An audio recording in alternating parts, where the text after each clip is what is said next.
आप यहाँ किस लिए आते हो? इस स्कूल में किस लिए आते हो? आप सत्संग सुनने नहीं, पढ़ने भी आते हो। यहाँ सत्संग का लाभ लेने आते हो। सत्संग वो चीज है जो अपनी बुराइयों को मिटा देता है, चुगली निंदा को मिटा देता है। सत्संग वो चीज है, वो धारा बहती है सत्संग की। इस सत्संग में हम सभी बहते हैं, और जो बह गया तो समझ लो वो तर गया। कहते हैं जो झुक गया तो वो ऊपर उठ गया। जो फलदार पेड़ होते हैं वो हमेशा झुक जाते हैं, और जब फल टूट जाते हैं वो अपनी जगह फिर वापस हो जाते हैं। तो संतों का भी यही काम है, जो इस दरबार में आते हैं और आके शीश झुका देते हैं तो उनको गुरु महाराज जी का आशीर्वाद मिल जाता है। यह हकीकत है कि वो कहते हैं कि गुरुमुख को उठो, हमें मरो को वो जिंदा कर देते हैं। तो सत्संग बहुत बड़ी चीज है। सत्संग का जिसने लाभ ले लिया, समझ लो उसका जीवन समर गया, महान हो गया। तो भाग्यशाली गुरुमुख को सभी भगत जन यही चाहते हैं कि मेरा भी बेड़ा पार हो जा, मेरा भी हो जा, मगर ऐसा नहीं होता है। उसमें कुर्बानियां देनी पड़ती हैं, अपने को मिटाना पड़ता है। कोई कह लगे कि मैं ऐसे ही तर जाऊं, नहीं तरेगा। जैसे आप खेती करते हो, खेत को जोतते हो, पलेवा करते हो, खाद डालते हो, फिर पानी देते हो, फिर जोतते हो, उसकी कमाई करते हो, फिर क्या करते हो, उसमें अनाज डाल देते हो। जब अनाज पड़ गया,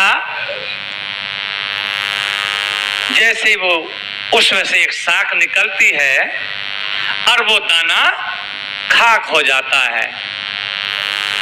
वो दाना कोई भी हो, कोई सा पेड़ हो, मगर वो खाक हो जाता है। जब खाक हो गया तो आपको जैसे आम की गुठली मान लो, गेहूं मान लो, गन्ना मान लो, हमको क्या देता है?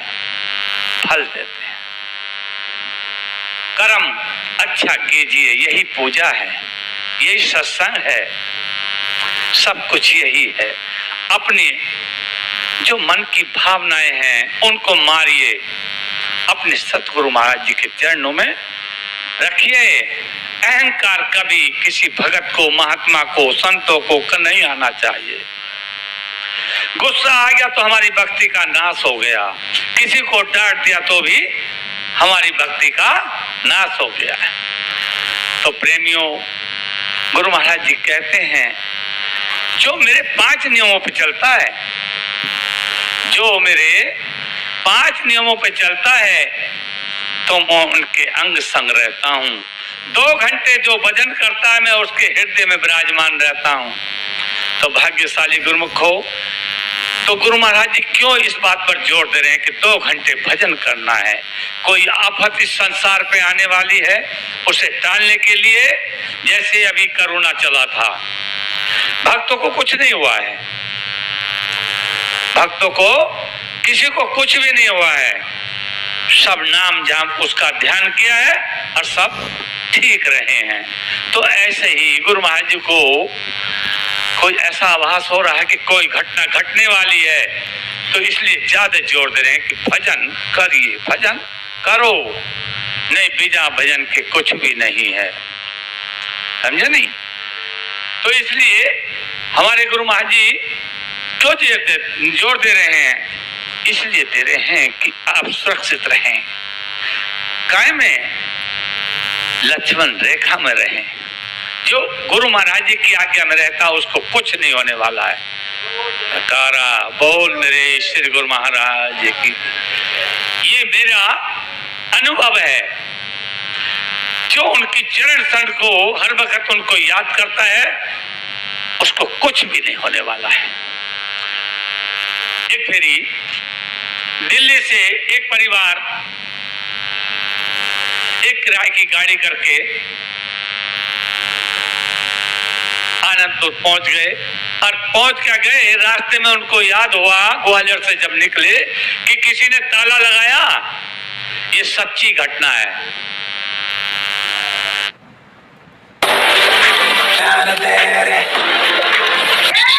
डीपी ऑनलाइन एमबीए से क्या मिलेगा?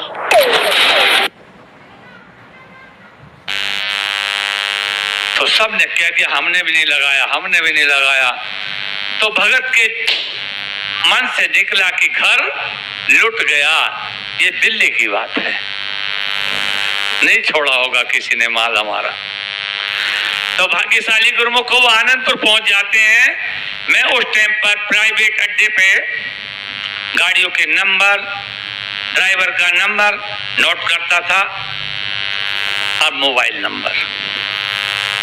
तो प्रेमियों, उस भगत के दिल पे बहुत वो था कि भगत जी मेरा घर तो लुट गया होगा। मैंने कौन कह रहा घर लुट गया होगा? तुम दरबार में आयो, उस मालिक की शरण में आयो, आपको विश्वास है? कितने दिनों आप यहाँ सेवा करने के लिए आए हो? तो उस भगत ने कहा 8 दिन। मैं तो 8 दिन सेवा करो, निसंकोच करो, समझे? तो भाग्यशाली हुआ भी यही। 8 दिन तन मन से सेवा की। सेवा कर कर जब वो वापस जाने लगे, गाड़ी तो वहीं खड़ी थी, तो भाग्यशाली गुरुमुख हो तो उन्होंने भगत जी हम जा रहे हैं। मैं ठीक है जाइए, आप सब कुशल मिलेगा। क्यों? एक अभ्यास होता है, एक आभास हो जाता है कि हमारी मृत्यु आएगी तो मुझे आभास हो जाएगा कि हाँ कुछ होने वाला है। उसको समझ लिया तो समझ लो वो संभल गया, और नहीं समझा तो गया। आभास हर इंसान को होता। तो भाग्यशाली गुरुमुख हो दिल्ली आ जाते हैं। पड़ोसी कहते हैं कि भगत जी यहाँ किसको छोड़ के गए थे आप? बोले हम तो किसी को छोड़ के नहीं गए थे कि एक सफेद चोले चिट्टे में यहाँ कुर्सी डालकर बैठ जाते थे शाम को। बोल मेरे श्री गुरु महाराज की। तो भाग्यशाली गुरुमुख हो अपने बच्चों को भीतर किया, उसी गाड़ी को किराए की लेकर फिर वापिस हो गए। कौन? भक्तानी और भगत, दोनों के दोनों श्री आनंदपुर के लिए रवाना हो गए। 24 घंटे में पहुंच ही जाते हैं। फिर जाके गाड़ी वहीं खड़ी करी। मेरे भगत जी क्या हुआ? बोले गुरु महाराज जी ने कष्ट बहुत उठा दिया है। मैंने क्या बात हो गई? कि हम सेवा कर रहे हैं और वो वहां पहरा दे रहे हैं। तो मैंने कहा आप उनके काम पे हो तो प्रभु तुम्हारे काम पे हैं, और तुम अपने काम पे हो तो प्रभु अपने धाम पे हैं। जो प्रभु को प्रशंसा में रहते हैं, उनकी आज्ञा में रहते हैं, तो उनका कभी कुछ बाल बांका भी नहीं कर सकता। कोई भी नहीं कर सकता है। स्वयं काल भी नहीं कर सकता, काल धोरे नहीं आता है। तो भाग्यशाली गुरुमुख हो मैं भी एक वहां पर खुद नसीब था। मैं कह रहा भगत जी मैं भी चलूंगा आपके साथ, समझे नहीं? उस टाइम पे पंचम बादशाह जी महाराज गद्दी पे विराजमान थे, दर्शन हॉल खुले और मैं भक्तों के साथ चला गया। तो गुरु महाराज जी पंचम बादशाह मुस्कुरा रहे थे, पीछे मैं था उनके दोनों के, और आगे महात्मा जन प्रसाद देते ही हैं। गुरु महाराज जी ने फौरन कहा महात्मा जी से कि इनको जरा, हाँ भगत जी कैसे? तो उन्होंने कहा प्रभु आपने इतना बड़ा कष्ट क्यों उठा दिया है? आपसे ज्यादा दौलत नहीं थी मेरी। तो गुरु महाराज जी मुस्कुरा रहे थे कि भगत जो मेरे उस पर रहता है उसका कोई भी बाल बांका नहीं कर सकता है। ये मेरे सामने की बात है पंचम बादशाह जी की, उनके वचन हो रहे थे और सारी संगत सुन रही थी उस टाइम पे। तो प्रेमियों, ये बड़े दयालु हैं और उन्हीं का रूप छठे पातशाही जी लेकर आपके सामने मौजूद हैं। कारा बोल मेरे श्री गुरु महाराज। तो हमारा भी फर्ज बनता है कि उनकी आज्ञा में चलें, 2 घंटे अवश्य भजन करें।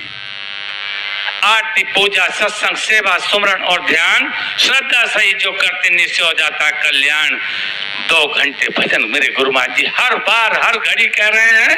अब के कुछ भक्तों से, सभी भक्तों से कहा आप कितना भजन करते हो, तो किसी की गर्दन नो होगी, कोई नू कर रहा, कोई नू कर रहा, भजन नहीं कर रहे हो। तो गुरु महाराज जी ने कहा मुझे अगले तिवार पे 2 घंटे भजन सबके हाथ ऊपर मिलने चाहिए, जब तुम मैं समझूंगा कि हाँ मेरी आज्ञा में तुम चल रहे हो। बोल श्री गुरु महाराज की जय। तो भाग्यशाली गुरुमुख, हम बहुत ही भाग्यशाली गुरुमुख हैं, हमको आनंदपुर धाम मिला है, समझे नहीं। ये ऐसा वैसा धाम नहीं है, एक सच्ची घटना यहाँ पर होती है और सच्चे व्यापार का सौदा होता है यहाँ पर। जो अपने दिल में प्रभु को बसाते हैं फिर वो उनके दिल में बस जाते हैं।